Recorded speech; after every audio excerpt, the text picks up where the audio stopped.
Video ਦੇਖ ਰਹੇ ਸਾਰੇ ਦੋਸਤਾਂ ਦਾ ਸਵਾਗਤ ਹੈ।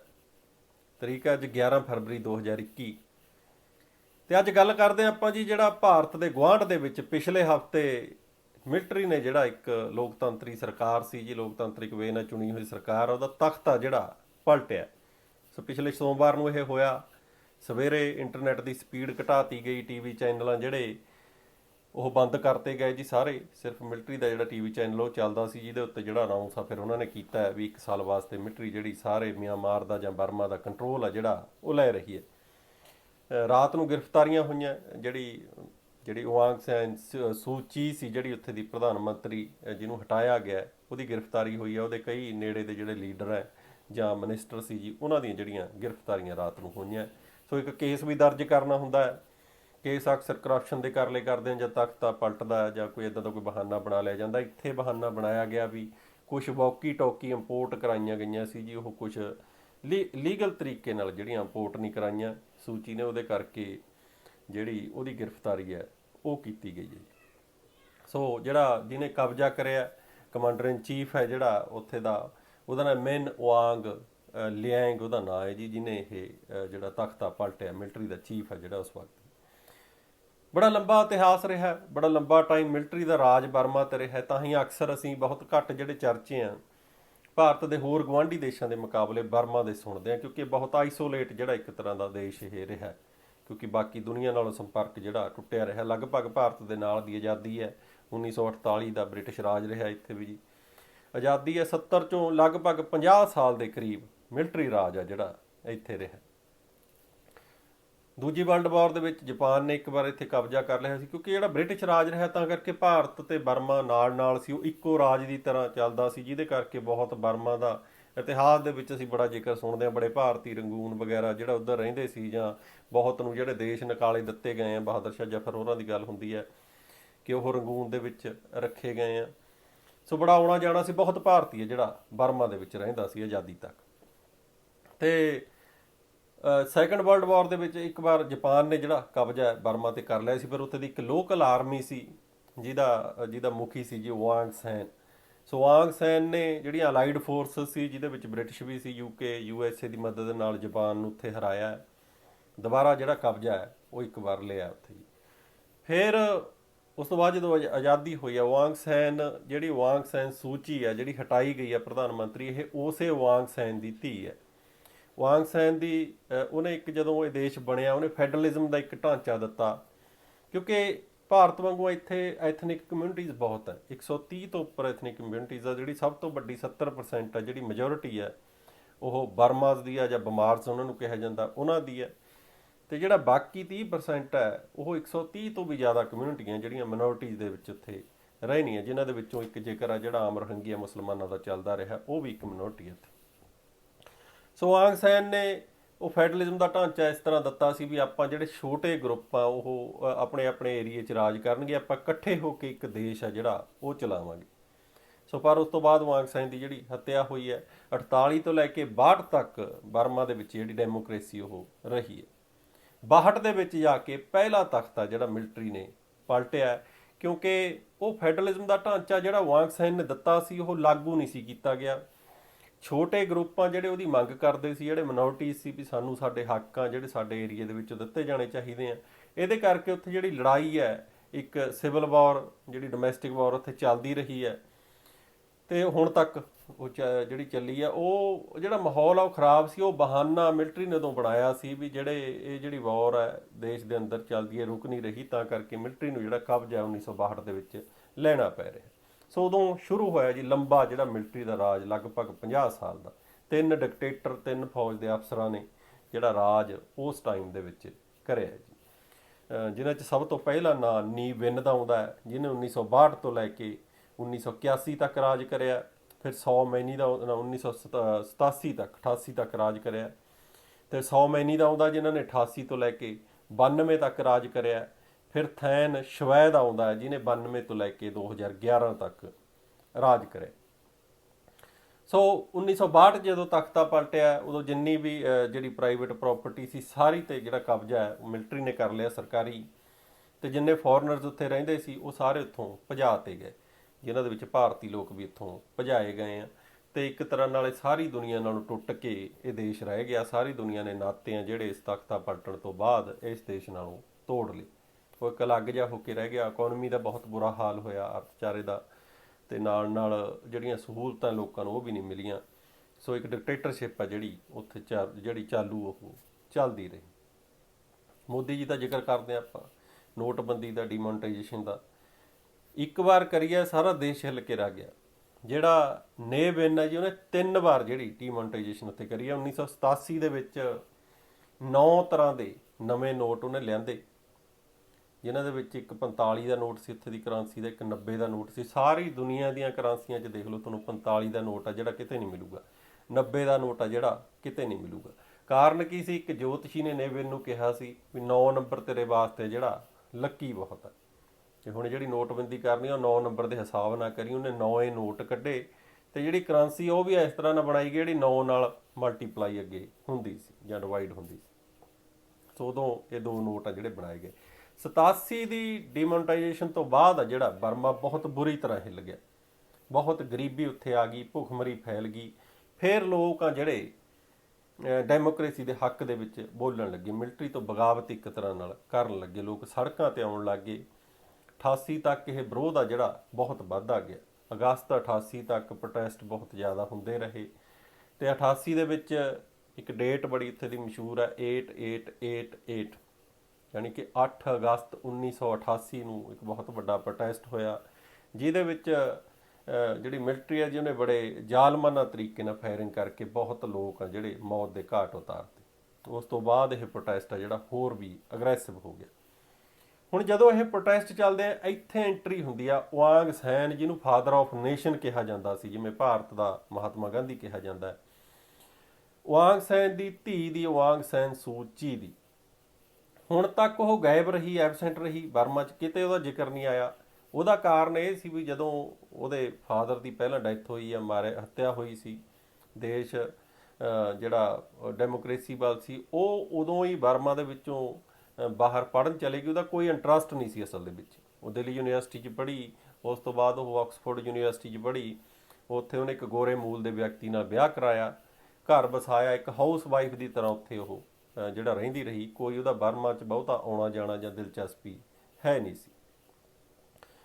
ਤੇ ਪਰ 88 'ਚ ਜਦੋਂ ਇਹ ਪ੍ਰੋਟੈਸਟ ਚੱਲ ਰਹੇ ਆ, ਬਰਮਾ ਦੇ ਵਿੱਚ ਪੂਰਾ ਰੌਲਾ ਪੈ ਰਿਹਾ, ਉਸ ਵਕਤ ਉਹ ਕੁਦਰਤੀ ਬਰਮਾ ਦੇ ਵਿੱਚ ਆਈ ਹੋਈ ਸੀ, ਕਿਉਂਕਿ ਉਹਦੀ ਮਾਂ ਬਹੁਤ ਬਿਮਾਰ ਸੀ। ਉਹਦੀ ਦੇਖਭਾਲ ਵਾਸਤੇ ਉਹ ਆਪਣਾ ਪਰਿਵਾਰ ਇੰਗਲੈਂਡ ਛੱਡ ਕੇ ਬਰਮਾ 'ਚ ਆਈ ਹੋਈ ਸੀ।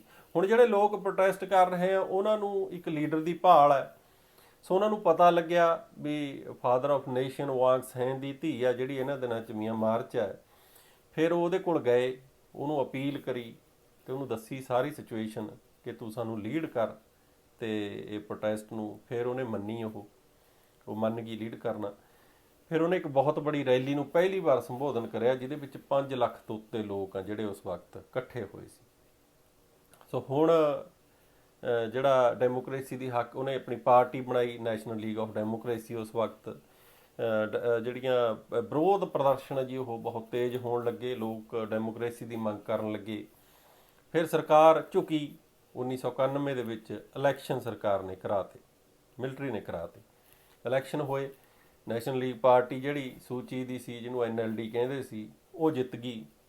ਪਰ ਜਿਹੜੇ ਉਹਦੇ ਨਤੀਜੇ ਆਏ ਉਹ ਫੌਜ ਨੇ ਮੰਨਣੇ ਤੋਂ ਨਾ ਕਰਤੀ। ਦੁਬਾਰਾ ਫੇਰ ਜਿਹੜੀ ਉਸ ਤਰ੍ਹਾਂ ਹੀ ਮਿਲਟਰੀ ਰਾਜ ਆ ਉਹ ਚਾਲੂ ਕਰਤਾ। ਉਹ ਤੋਂ ਬਾਅਦ ਜਿਹੜੇ ਲੋਕ ਆ ਹੋਰ ਵਿਰੋਧ ਕਰਨ ਲੱਗੇ ਵੀ ਇਹ ਤਾਂ ਹੁਣ ਜਮੇ ਹੀ ਧੱਕਾ ਹੈ, ਇੱਕ ਤਰ੍ਹਾਂ ਨਾਲ ਜਿੱਤੀ ਹੋਈ ਪਾਰਟੀ ਨੂੰ ਫੌਜ ਨੇ ਜਿਹੜਾ ਮੰਨਣ ਤੋਂ ਨਾ ਕਰਤੀ। ਹੁਣ 20 ਸਾਲ ਦੇ ਕਰੀਬ ਫਿਰ ਉਹਨੇ ਲੰਬੀ ਲੜਾਈ ਹੈ ਜਿਹੜੀ ਸੂਚੀ ਨੇ ਉੱਥੇ ਲੜੀ ਹੈ, ਬਹੁਤ ਲੰਬੀਆਂ ਭੁੱਖ ਹੜਤਾਲਾਂ। ਮਹਾਤਮਾ ਗਾਂਧੀ ਤੋਂ ਬਹੁਤ ਪ੍ਰਭਾਵਿਤ ਹੋਈ, ਉਹਨੇ ਅਹਿੰਸਾਵਾਦੀ ਇੱਕ ਜਿਹੜਾ ਲਹਿਰ ਉਹ ਚਲਾਈ। ਉਹਨੂੰ ਨੋਬੇਲ ਪ੍ਰਾਈਜ਼ ਜਿਹੜਾ ਫॉर ਪੀਸ ਮਿਲਿਆ 1991 ਦੇ ਵਿੱਚ। ਉਹ ਲੈਣ ਨਹੀਂ ਗਈ ਕਿਉਂਕਿ ਬਰਮਾ ਛੱਡਦੀ ਨਹੀਂ ਸੀ ਤੇ ਉਹਦੇ ਪਰਿਵਾਰ ਨੇ ਜਿਹੜਾ ਉੱਥੇ ਲਿਆ ਜੀ। ਸੋ ਇੱਕ ਲੰਬੀ ਲਹਿਰ ਆ ਜਿਹੜੀ ਉਹ ਚੱਲਦੀ ਰਹੀ। ਉਹਨਾਂ ਦਿਨਾਂ ਦੇ ਵਿੱਚ ਈਵਨ ਉਹਦੇ ਪਤੀ ਨੂੰ ਕੈਂਸਰ ਹੋ ਗਿਆ ਤੇ ਉਹਦੇ ਪਤੀ ਨੇ ਜਿਹੜਾ ਮਿਆਂਮਾਰ ਦਾ ਵੀਜ਼ਾ ਅਪਲਾਈ ਕਰਿਆ, ਮਿਲਟਰੀ ਨੇ ਦਿੱਤਾ ਨਹੀਂ, ਕਿਉਂਕਿ ਮਿਲਟਰੀ ਚਾਹੁੰਦੀ ਸੀ ਵੀ ਉਹ ਬਿਮਾਰ ਆ, ਇਹ ਜਾਊਗੀ, ਜੇ ਉਹ ਨਹੀਂ ਆਉਂਦਾ ਤਾਂ ਇਹ ਜਾਊਗੀ ਤੇ ਇਹ ਚਲੇਗੀ, ਅਸੀਂ ਵਾਪਸ ਆ ਜਿਹੜੀ ਆਉਣ ਨਹੀਂ ਦੇਣੀ। ਤੇ ਜਦੋਂ ਵੀਜ਼ਾ ਨਾ ਦਿੱਤਾ ਗਿਆ ਤਾਂ ਇਧਰੋਂ ਸੂਚੀ ਵੀ ਜਿਹੜਾ ਇੰਗਲੈਂਡ ਉਹ ਨਹੀਂ ਗਈ। ਉਹ ਬਰਮਾ ਦੇ ਵਿੱਚ ਬੈਠੀ ਰਹੀ ਕਿਉਂਕਿ ਉਹਨੂੰ ਪਤਾ ਸੀ ਵੀ ਵਾਪਸ ਜਿਹੜਾ ਆਉਣ ਨਹੀਂ ਦੇਣਾ। ਤੇ ਆਖਰ ਜੀ 1999 ਦੇ ਵਿੱਚ ਉਹਦੇ ਪਤੀ ਦੀ ਜਿਹੜੀ ਮੌਤ ਹੋ ਗਈ ਕੈਂਸਰ ਦੇ ਨਾਲ। 11 ਸਾਲ ਉਹ ਇੱਕ ਦੂਜੇ ਨੂੰ ਮਿਲ ਨਹੀਂ ਸਕੇ। ਸੋ ਉਹ ਚੀਜ਼ ਨੂੰ ਲੋਕ ਬਹੁਤ ਮੰਨਦੇ ਸੀ, ਉਹਦੀ ਰਿਸਪੈਕਟ ਇਸ ਗੱਲ ਕਰਕੇ ਸੂਚੀ ਦੀ ਬਹੁਤ ਕਰਦੇ ਸੀ ਵੀ ਇਹਨੇ ਸਭ ਕੁਝ ਛੱਡਤਾ ਦੇਸ਼ ਵਾਸਤੇ, ਦੇਸ਼ ਦੀ ਡੈਮੋਕ੍ਰੇਸੀ ਵਾਸਤੇ, ਆਪਣਾ ਪਰਿਵਾਰ ਤੱਕ, ਆਪਣਾ ਪਤੀ ਨੂੰ ਤਾਂ ਉਹ ਮਿਲਣ ਤੱਕ ਨਹੀਂ ਗਈ। ਤੋ ਉਹਦੇ ਬਾਅਦ ਜੀ 20 ਸਾਲ ਦੀ ਜਿਹੜੀ ਲੰਬੀ ਜਿਵੇਂ ਮੈਂ ਦੱਸਿਆ ਕਿ ਲੜਾਈ ਉਹ ਚੱਲਦੀ ਰਹੀ। ਆਖਰ ਨੂੰ 2010 ਦੇ ਵਿੱਚ ਫਿਰ ਜਦੋਂ ਜ਼ਿਆਦਾ ਪ੍ਰੈਸ਼ਰ ਵੱਧ ਗਿਆ, ਫਿਰ ਮਿਲਟਰੀ ਨੇ ਕਿਹਾ ਵੀ ਅਸੀਂ ਇਲੈਕਸ਼ਨ ਕਰਾਉਣ ਨੂੰ ਰਾਜੀ ਹਾਂ ਕੁਝ ਕੰਡੀਸ਼ਨਾਂ ਨਾਲ। ਇੱਕ ਕੰਡੀਸ਼ਨ ਰੱਖੀ ਗਈ ਵੀ ਜੇ ਕਿਸੇ ਨੇ ਕਦੇ ਵੀ ਕਿਸੇ ਫੋਰਨਰ ਨਾਲ ਵਿਆਹ ਕਰਾਇਆ ਉਹ ਇਲੈਕਸ਼ਨ ਨਹੀਂ ਲੜ ਸਕਦਾ। ਹੁਣ ਇਹ ਕੰਡੀਸ਼ਨ ਸਾਰੀ ਦੁਨੀਆ 'ਚ ਕਿਤੇ ਨਹੀਂ ਮਿਲੂਗੀ, ਬਿਲਕੁਲ ਵਿਲੱਖਣ ਕੰਡੀਸ਼ਨ ਸੀ, ਸਿੱਧਾ ਸਪਸ਼ਟ ਸੀ ਵੀ ਸੂਚੀ ਨੂੰ ਇਲੈਕਸ਼ਨ ਨਾ ਲੜਨ ਵਾਸਤੇ ਜਿਹੜੀ ਰੱਖੀ ਗਈ ਹੈ।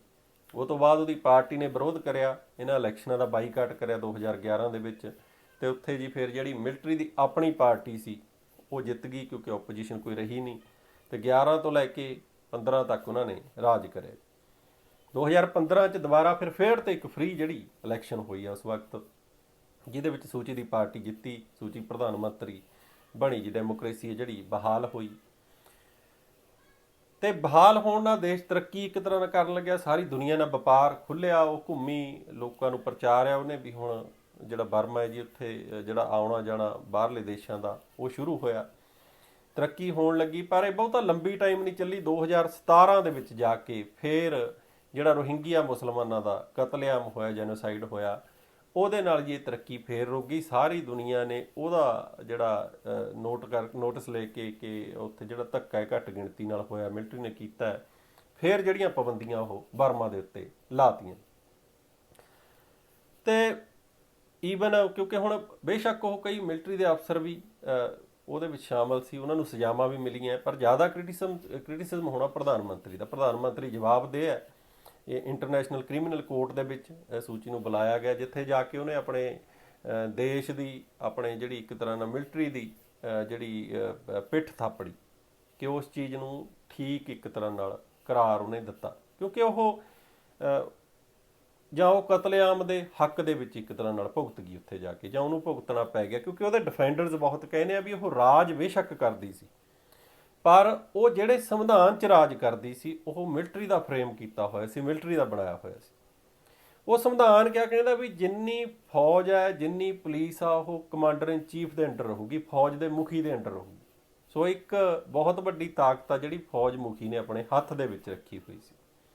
ਦੂਜਾ ਕਿ ਪਾਰਲੀਮੈਂਟ ਦੇ ਵਿੱਚ ਉਹ ਸੰਵਿਧਾਨ ਦੇ ਮੁਤਾਬਕ 75% ਜੇ ਬਾਹਰੋਂ ਜਿੱਤ ਕੇ ਲੀਡਰ ਆਉਣਗੇ ਜਾਂ MP ਆਉਣਗੇ ਤਾਂ ਉਹਦੇ ਵਿੱਚ 25% ਜਿਹੜੀਆਂ ਸੀਟਾਂ ਉਹ ਮਿਲਟਰੀ ਵਾਸਤੇ ਰਿਜ਼ਰਵ ਰੱਖੀਆਂ ਜਾਣਗੀਆਂ। ਉਹ ਸੰਵਿਧਾਨ ਕਹਿੰਦਾ ਕਿ 75% ਇਹ ਬਾਹਰੋਂ ਜਿੱਤ ਕੇ ਆ ਸਕਦੇ ਆ। ਤੇ ਹੁਣ ਜੇ ਇਹਨੂੰ ਚੇਂਜ ਕਰਨਾ, ਸੰਵਿਧਾਨ ਦੇ ਵਿੱਚ ਕੋਈ ਚੇਂਜ ਕਰਨਾ ਉਹ ਚਾਹੁੰਦੀ ਹੈ, ਤਾਂ ਉਹ ਚੇਂਜ ਕਰਨ ਵਾਸਤੇ ਉਹ ਸੰਵਿਧਾਨ 'ਚ ਇਹ ਲਿਖਿਆ ਹੋਇਆ ਵੀ ਜੇ ਤੁਸੀਂ ਸੰਵਿਧਾਨ 'ਚ ਕੋਈ ਚੇਂਜ ਕਰਨਾ ਤਾਂ ਤੁਹਾਨੂੰ 75% ਤੋਂ ਜ਼ਿਆਦਾ ਜਿਹੜਾ ਉਹਦੀ ਸਪੋਰਟ ਚਾਹੀਦੀ, ਉਹਦਾ ਬਹੁਮਤ ਚਾਹੀਦਾ। ਇਹਦਾ ਮਤਲਬ ਜੇ 75% ਤੋਂ ਜ਼ਿਆਦਾ ਜਾਊ ਤਾਂ ਉਹ ਮਿਲਟਰੀ ਦੀ ਸਪੋਰਟ ਜ਼ਰੂਰੀ ਹੈ। ਸੋ ਰਾਜ ਕਰਦੀ ਸੀ, ਪਰ ਰਾਜ ਕਰਦੀ ਸੀ ਉਸ ਸੰਵਿਧਾਨ ਦੇ ਅੰਡਰ। ਸੋ ਇੱਕ ਤਰ੍ਹਾਂ ਨਾਲ ਬੰਨੀ ਹੋਈ ਸੀ, ਨਾ ਉਹ ਸੰਵਿਧਾਨ ਨੂੰ ਚੇਂਜ ਕਰ ਸਕਦੀ ਸੀ ਤੇ ਉਹਦੇ ਅੰਡਰ ਉਹਨੂੰ ਜਾ ਕੇ ਜਿਹੜੀ ਮਿਲਟਰੀ ਕੁਛ ਆਜ਼ਾਦ ਰਹੀ। ਉਸ ਤੋਂ ਬਾਅਦ ਮਿਲਟਰੀ ਨੇ ਜੋ ਵੀ ਜ਼ੁਲਮ ਜਿਹੜੇ ਰੋਹਿੰਗੀਆ ਮੁਸਲਮਾਨਾਂ ਤੇ ਕਰੇ ਉਹ ਸਾਰਾ ਭੁਗਤਣਾ ਫਿਰ ਮੁੜ ਕੇ ਸੂਚੀ ਨੂੰ ਪਿਆ। ਤੇ ਜਿਹੜੇ ਛੋਟੇ ਛੋਟੇ ਐਥਨਿਕ ਗਰੁੱਪ ਸੀ ਉਹਨਾਂ ਨੂੰ ਬੜੀ ਤੋਂ ਆਸ ਸੀ ਵੀ ਇਹ ਵਾਂਗ ਸੈਨ ਦੀ ਧੀ ਹੈ, ਉਹਨੇ ਇੱਕ ਫੈਡਰਲਿਜ਼ਮ ਦਾ ਸਾਨੂੰ ਢਾਂਚਾ ਦਿੱਤਾ ਸੀ ਵੀ ਸਾਨੂੰ ਜਿਹੜੀਆਂ ਛੋਟੀਆਂ ਕਮਿਊਨਿਟੀਆਂ ਉਹਨਾਂ ਨੂੰ ਅਧਿਕਾਰ ਮਿਲੂਗਾ, ਵੀ ਇਹ ਉਹ ਲਾਗੂ ਕਰੂਗੀ। ਪਰ ਇਹ ਤੋਂ ਲਾਗੂ ਉਹ ਨਾ ਇਹਨੇ ਕੀਤੇ ਨਾ ਇਹ ਕਰ ਸਕੀ, ਜਿਹਦੇ ਕਰਕੇ ਉਹ ਕਮਿਊਨਿਟੀਆਂ ਬਹੁਤ ਜਿਹੜੀਆਂ ਇਹ ਤੋਂ ਦੂਰ ਹੋ ਗਈਆਂ। ਤੇ ਨਾਲ ਨਾਲ ਇੰਟਰਨੈਸ਼ਨਲ ਲੈਵਲ ਦੇ ਉੱਤੇ ਜਿਹੜੀ ਇਹਦੀ ਇੱਕ ਤਰ੍ਹਾਂ ਨਾਲ ਮੁਖਾਲਫਤ ਹੋਣ ਲੱਗੀ ਕਿ ਇਹ ਉਹ ਪ੍ਰਧਾਨ ਮੰਤਰੀ ਜਿਹਨੇ ਜੈਨੋਸਾਈਡ ਇੱਦਾਂ ਕਰਾਇਆ, ਘੱਟ ਗਿਣਤੀਆਂ ਜਿਹੜੀਆਂ ਇਹਦੇ ਰਾਜ ਦੇ ਵਿੱਚ ਜਿਹੜੀਆਂ ਸੁਰੱਖਿਅਤ ਨਹੀਂ ਹੈਗੀਆਂ। ਸੋ ਹੁਣ ਉਹ ਵਿਰੋਧ ਚੱਲ ਰਿਹਾ, ਬੇਸ਼ੱਕ ਉਹ ਫੌਜ ਨੇ ਕਰਿਆ ਜਾਂ ਕਿਸੇ ਨੇ ਕਰਿਆ, ਪਰ ਜਿਵੇਂ ਪਹਿਲਾਂ ਕਿਹਾ ਪ੍ਰਧਾਨ ਮੰਤਰੀ ਜਵਾਬਦੇਹ ਆ, ਤਾਂ ਉਹਦੇ ਵਿੱਚ ਇਲੈਕਸ਼ਨ ਆਉਂਦੀ ਆ ਫਿਰ 2020 ਨਵੰਬਰ ਦੀ। ਹੁਣ ਇੱਥੇ ਫੌਜ ਨੂੰ ਲੱਗਦਾ ਹੈ ਵੀ ਇਹਦੀ ਵਿਰੋਧਤਾ ਬਹੁਤ ਹੈ ਇੰਟਰਨੈਸ਼ਨਲ ਲੈਵਲ ਉੱਤੇ ਵੀ, ਇੰਟਰਨਲੀ ਵੀ ਲੋਕ ਇਹ ਤੋਂ ਖਾਸ ਤੌਰ ਤੇ ਜਿਹੜੇ ਛੋਟੇ ਐਥਨਿਕ ਗਰੁੱਪ ਆ ਉਹ ਜਿਹੜੀ ਇੱਕ ਤਰ੍ਹਾਂ ਨਾਲ ਨਫ਼ਰਤ ਤੋਂ ਕਰਦੇ ਆ ਵੀ ਇਹ ਇਲੈਕਸ਼ਨ ਹਾਰ ਸਕਦੀ ਹੈ। ਪਰ ਜਦੋਂ ਨਵੰਬਰ 2020 ਦੀ ਇਲੈਕਸ਼ਨ ਹੋਈ ਹੈ, ਉਦੋਂ ਇੱਕ ਚੀਜ਼ ਜਿਹੜੀ ਡੈਮੋਕ੍ਰੇਸੀ 'ਚ ਅਕਸਰ ਜਿਹੜਾ ਪੱਤਾ ਖੇਡਿਆ ਜਾਂਦਾ, ਸਾਡੇ ਭਾਰਤ 'ਚ ਵੀ ਖੇਡਿਆ ਜਾਂਦਾ, ਵੀ ਕਿਸੇ ਮਿਨੋਰਿਟੀ ਨੂੰ ਦਬਾਓ, ਮੈਜੋਰਿਟੀ ਨੂੰ ਆਪਣੇ ਨਾਲ ਲਾਓ। ਉਹ ਪੱਤਾ ਉੱਥੇ ਖੇਡ ਹੋ ਗਿਆ ਆਪਣੇ ਆਪ, ਕਿਉਂਕਿ ਜਦ ਨੇ ਰੋਹਿੰਗਿਆ ਮੁਸਲਮਾਨਾਂ ਤੋਂ ਐਂਟੀ ਜਾ ਕੇ ਮਿਲਟਰੀ ਦੀ ਪਿੱਠ ਥਾਪੜੀ, ਉਹ ਇੱਕ ਮੈਜੋਰਿਟੀ ਦੇ ਉੱਤੇ ਇਮੇਜ ਇਦਾਂ ਬਣ ਗਈ ਵੀ ਨੇ ਆਪਣੇ ਦੇਸ਼ ਵਾਸਤੇ ਸਟੈਂਡ ਲਿਆ ਉੱਥੇ ਜਾ ਕੇ ਇੱਕ ਤਰ੍ਹਾਂ ਦਾ। ਤੇ ਉਹ ਲੋਕ ਉਹ ਪੱਤਾ ਉੱਥੇ ਖੇਡਿਆ ਗਿਆ, ਮੈਜੋਰਿਟੀ ਦੇ ਹੱਕ 'ਚ ਭੁਗਤ ਗਈ ਨਵੰਬਰ 2020 ਦੇ ਵਿੱਚ, ਕਿ ਜਿਹੜਾ ਮਿਲਟਰੀ ਨੂੰ ਇਹ ਆਸ ਸੀ ਵੀ ਇਲੈਕਸ਼ਨ ਹਾਰ ਸਕਦੀ ਹੈ, ਇਹ 2015 ਨਾਲੋਂ ਵੀ ਜ਼ਿਆਦਾ ਜਿਹੜੀਆਂ ਸੀਟਾਂ ਲੈ ਗਈ। ਤੇ ਉਹਦੇ ਵਿੱਚ ਬਹੁਤ ਸੀਟਾਂ ਉਹ ਸੀ ਜਿੱਥੇ ਜ਼ਿਆਦਾਤਰ ਮਿਲਟਰੀ ਅਫਸਰ ਰਹਿੰਦੇ ਸੀ, ਮਿਲਟਰੀ ਫੌਜ ਜਿਹੜੀ ਜ਼ਿਆਦਾ ਫੌਜ ਉੱਥੇ ਰਹਿੰਦੀ ਸੀ, ਉਹਨਾਂ ਸੀਟਾਂ ਦੇ ਵਿੱਚ ਵੀ ਜਿਹੜੀ ਜਿੱਤ ਹੋ ਗਈ, ਜਿੱਤੋਂ ਮਿਲਟਰੀ ਦੇ ਜਿਹੜੇ ਵੱਡੇ ਅਫਸਰ ਸੀ ਉਹ ਡਰ ਗਏ ਵੀ ਇਹਨੂੰ ਜਿਹੜੀ ਸਪੋਰਟ ਆ ਹੁਣ ਸਾਡੇ ਜਿਹੜੇ ਅਫਸਰ ਆ ਉਹ ਵੀ ਇੱਕ ਤਰ੍ਹਾਂ ਨਾਲ ਕਰਨ ਲੱਗ ਗਏ। ਸੋ ਉਸ ਤੋਂ ਬਾਅਦ ਫਿਰ ਇਹ ਬਹਾਨਾ ਹੈ ਹੁਣ ਜਿਹੜਾ ਬਣਾਇਆ ਗਿਆ ਵੋਟਰ ਫਰਾਡ ਦਾ। ਹਾਲਾਂਕਿ ਉੱਥੇ ਇੰਟਰਨੈਸ਼ਨਲ ਜਿਹੜੇ ਉੱਥੇ ਲੋਕ ਗਏ ਹੋਏ ਸੀ, ਜਿਨ੍ਹਾਂ ਨੇ ਅਬਜ਼ਰਵਰ ਗਏ ਹੋਏ ਸੀ, ਜਿਨ੍ਹਾਂ ਦੇ ਸਾਹਮਣੇ ਇਹ ਇਲੈਕਸ਼ਨ ਹੋਈ ਆ, ਹੁਣ ਤੱਕ ਉਹਦਾ ਕੋਈ ਜ਼ਿਕਰ ਕਿਤੇ ਨਹੀਂ ਹੋਇਆ। ਪਰ ਆਖਰ ਚਲੋ ਜੀ ਬਹਾਨਾ ਫੌਜ ਨੇ ਬਣਾਉਣਾ ਹੁੰਦਾ। ਤੇ ਹੁਣ ਜਿਹੜਾ ਕਮਾਂਡਰ ਇਨ ਚੀਫ ਹਜੇ ਮਿਨ ਔਂਗ ਲਿਆਂਗ ਜੀ ਦਾ ਨਾਂ ਆ, ਉਹਨੇ ਉਹ ਤਖਤ ਜਿਹੜਾ ਰਾਜ ਆ ਉਹ ਸਾਂਭ ਲਿਆ। ਹੁਣ ਉਹਦੇ ਵਿੱਚ ਕਿਉਂ ਕੀਤਾ ਗਿਆ, 4 ਕਾਰਨ ਮੇਨ ਆਪਾਂ ਦੇਖ ਸਕਦੇ ਹਾਂ। ਇੱਕ ਤਾਂ ਇਹੀ ਕਿ ਉਹਦੀ ਪਪੂਲੈਰਿਟੀ ਬਹੁਤ ਹੋ ਗਈ, ਜਿੱਤੋਂ ਫੌਜ ਕਿਤੇ ਨਾ ਕਿਤੇ ਡਰ ਗਈ ਵੀ ਇਹ ਕਿਸੇ ਵੀ ਵਕਤ ਆ ਜਿਹੜੀ ਇੰਨੀ ਪਪੂਲੈਰਿਟੀ ਨਾਲ ਕੋਈ ਵੀ ਰਿਵੋਲਟ ਖੜਾ ਕਰ ਸਕਦੀ ਹੈ ਸੰਵਿਧਾਨ ਚੇਂਜ ਕਰਨ ਵਾਸਤੇ ਜਾਂ ਐਂਟੀ ਮਿਲਟਰੀ। ਦੂਜਾ ਕਾਰਨ ਉਹਦਾ ਬਣਿਆ ਕਿ ਉਹਨੇ ਮਾਰਚ 2020 ਦੇ ਵਿੱਚ ਰਿਫਾਰਮ ਲਿਆਂਦਾ ਵੀ ਸੀ ਸੰਵਿਧਾਨ ਚੇਂਜ ਕਰਨ ਦਾ। ਹਾਲਾਂਕਿ ਉਹ ਪਾਸ ਨਹੀਂ ਸੀ ਹੋਣਾ, ਜਿਵੇਂ ਮੈਂ ਤੁਹਾਨੂੰ ਦੱਸਿਆ ਕਿ 75% ਤੋਂ ਜ਼ਿਆਦਾ ਜਿਹੜੀ ਉਹਨੂੰ ਸਪੋਰਟ ਚਾਹੀਦੀ ਆ ਪਾਰਲੀਮੈਂਟ ਦੇ ਵਿੱਚ, ਉਹਦੇ ਵਿੱਚ 25% ਤਾਂ ਫੌਜ ਹੈ, ਤੇ ਫੌਜ ਦੀ ਸਪੋਰਟ ਬਿਨਾਂ ਉਹ ਚੇਂਜ ਨਹੀਂ ਸੀ ਹੋਣਾ। ਪਰ ਉਹ ਇੱਕ ਤਰ੍ਹਾਂ ਨਾਲ ਪਪੂਲੈਰਿਟੀ ਵਾਲਾ ਸਟੰਟ ਆ ਜਿਹੜਾ ਖੇਡ ਗਈ ਉਸ ਵਕਤ। ਤੀਜਾ ਚਾਈਨਾ, ਕਿ ਜਿਹੜੇ ਛੋਟੇ ਛੋਟੇ ਗਰੁੱਪ ਉੱਥੇ ਲੜ ਰਹੇ ਹੈ ਬਹੁਤ ਦੇਰ ਤੋਂ, ਜਿਹੜੀ ਦੇਸ਼ ਦੀ ਮਿਲਟਰੀ ਉਹ ਸਮਝਦੀ ਆ ਵੀ ਉਹਨਾਂ ਨੂੰ ਚਾਈਨਾ ਸਪੋਰਟ ਕਰ ਰਿਹਾ। ਪਰ ਸੂਚੀ ਨੇ ਫੌਜ ਦੇ ਉਲਟ ਜਾ ਕੇ ਚਾਈਨਾ ਨਾਲ ਬੜੇ ਚੰਗੇ ਸੰਬੰਧ ਬਣਾਏ। ਪਿੱਛੇ ਜੇ ਉਹ ਜਾ ਕੇ ਆਈ, ਉਹਦਾ ਬਹੁਤ ਰੈੱਡ ਕਾਰਪਟ ਇੱਕ ਵੈਲਕਮ ਉੱਥੇ ਹੋਇਆ, ਜਿੱਤੋਂ ਫੌਜ ਇਹ ਵੀ ਡਰ ਗਈ, ਜਿਹੜੇ ਫੌਜ ਦੇ ਵੱਡੇ ਅਫਸਰ ਸੀ, ਵੀ ਇਹ ਚਾਈਨਾ ਨਾਲ ਜਿਵੇਂ ਇਹਦੇ ਸੰਬੰਧ ਸੁਧਰ ਰਹੇ ਆ, ਆਉਂਦੇ ਦਿਨਾਂ ਦੇ ਵਿੱਚ ਇਹ ਚਾਈਨਾ ਨਾਲ ਮਿਲ ਕੇ ਜਿਹੜਾ ਮਿਲਟਰੀ ਦੇ ਵੱਡੇ ਅਫਸਰਾਂ ਨੂੰ ਪਾਸੇ ਕਰ ਸਕਦੀ ਹੈ। ਚਾਈਨਾ ਆਪਣੀ ਤਾਕਤ ਆ ਜਿਹੜੀ ਉੱਥੇ ਵਰਤ ਸਕਦਾ। ਚੌਥਾ ਕਾਰਨ ਸੀ ਜਿਹੜਾ ਕਮਾਂਡਰ ਇਨ ਚੀਫ ਹੈ, ਜਿਹੜਾ ਹੁਣ ਉੱਥੇ ਦਾ ਸ਼ਾਸਕ ਬਣਿਆ, ਜਿਹਦਾ ਮਿਨ ਔਂਗ ਲਿਆਂਗ ਜੀ ਦਾ ਨਾਂ ਹੈ, ਉਹ ਰਿਟਾਇਰ ਹੋ ਰਿਹਾ ਇਸੇ ਸਾਲ ਦੇ ਐਂਡ ਦੇ ਵਿੱਚ। ਉਹਨੂੰ ਡਰ ਸੀ ਵੀ ਜੇ ਰਿਟਾਇਰ ਹੋਣ ਤੋਂ ਬਾਅਦ ਜਿਹੜਾ ਰੋਹਿੰਗਿਆ ਮੁਸਲਮਾਨਾਂ ਦਾ ਕੇਸ ਹੈ ਉਹਦੇ ਵਿੱਚ ਉਹਦਾ ਦੋਸ਼ੀ ਮੈਨੂੰ ਬਣਾ ਕੇ ਮੈਨੂੰ ਫਾਹੇ ਲਾਇਆ ਜਾ ਸਕਦਾ, ਉਹਦੇ ਕਰਕੇ ਉਹਨੇ ਰਿਟਾਇਰ ਹੋਣ ਤੋਂ ਪਹਿਲਾਂ ਹੀ ਜਿਹੜਾ ਇਹ ਕਬਜ਼ਾ ਉੱਥੇ ਲੈ ਲਿਆ ਜੀ। ਸੋ ਇਹ ਤਖਤ ਹੈ ਜਿਹੜਾ ਪਿਛਲੇ ਹਫ਼ਤੇ ਪਲਟਿਆ ਗਿਆ, ਸੂਚੀ ਨੂੰ ਅੰਦਰ ਕਰ ਲਿਆ ਗਿਆ ਜੀ, ਉਹਦੀ ਜਿਹੜੀ ਸਰਕਾਰ ਆ ਉਹਨੂੰ ਤੋੜ ਕੇ। ਹਾਲਾਂਕਿ ਸਾਰੀ ਦੁਨੀਆ ਦੇ ਵਿੱਚੋਂ ਇਹਦੀ ਵਿਰੋਧਤਾ ਹੋਈ ਹੈ, ਪਰ ਉੱਥੇ ਇੰਟਰਨਲੀ ਵੀ ਜੀ ਬੜਾ ਮਾਹੌਲ ਉੱਥੇ ਖਰਾਬ ਹੋਇਆ ਹੋਇਆ, ਬਹੁਤ ਵੱਡੇ ਵੱਡੇ ਪ੍ਰੋਟੈਸਟ ਹੋ ਰਹੇ। ਲੋਕਾਂ ਨੇ ਬਹੁਤ ਦੇਰ ਇਹ ਡਿਕਟੇਟਰਸ਼ਿਪ ਮਿਲਟਰੀ ਦੀ ਹੰਢਾਈ ਹੈ, ਬੜੀ ਦੇਰ ਉਹ ਤੰਗ ਰਹੇ ਆ। ਅਰਥਚਾਰੇ ਜਿਵੇਂ ਪਹਿਲਾਂ ਦੱਸਿਆ ਦੇਸ਼ ਦਾ ਬਹੁਤ ਬੁਰਾ ਹਾਲ ਰਿਹਾ। ਸੋ ਹੁਣ ਉਹ ਦੁਬਾਰਾ ਚਾਹੁੰਦੇ ਨਹੀਂ, ਸਿਵਲ ਸਰਵਿਸਿਜ਼ ਕੰਮ ਕਰਦੇ ਕਈ ਲੋਕ ਆ ਜੀ, ਉਹ ਜਵਾਬ ਦੇ ਗਏ ਅਸੀਂ ਮਿਲਟਰੀ ਦੇ ਅੰਡਰ ਕੰਮ ਨਹੀਂ ਕਰਨਾ, ਡਾਕਟਰ ਨਰਸਾਂ ਹਸਪਤਾਲ ਛੱਡ ਕੇ ਨਿਕਲ ਗਏ। ਆਮ ਲੋਕ ਆ ਜਿਹੜੇ ਸੜਕਾਂ ਦੇ ਉੱਤੇ ਉਤਰੇ ਹੋਏ ਆ। ਮਿਲਟਰੀ ਦਬਾ ਰਹੀ ਹੈ, ਹੁਣ ਦੇਖਦੇ ਆ ਕਿ ਕਾਮਯਾਬ ਹੁੰਦੀ ਹੈ ਕਿ ਨਹੀਂ ਹੁੰਦੀ। ਇਹ ਆਉਂਦੇ ਦਿਨਾਂ ਦੇ ਵਿੱਚ ਹੋਊਗਾ। ਸੋ ਇਹ ਵੱਡਾ ਇੱਕ ਸੱਤਾ ਦਾ ਪਰਿਵਰਤਨ ਹੈ ਜਿਹੜਾ ਭਾਰਤ ਦੇ ਗੁਆਂਢ ਦੇ ਵਿੱਚ ਹੋਇਆ ਜੀ, ਜਿਹੜਾ ਬਰਮਾ ਦੇ ਵਿੱਚ ਇੱਕ ਵਾਰ ਫੇਰ ਮਿਲਟਰੀ ਨੇ ਜਿਹੜਾ ਦੇਸ਼ ਆ ਉਹ ਸਾਂਭਿਆ ਜੀ।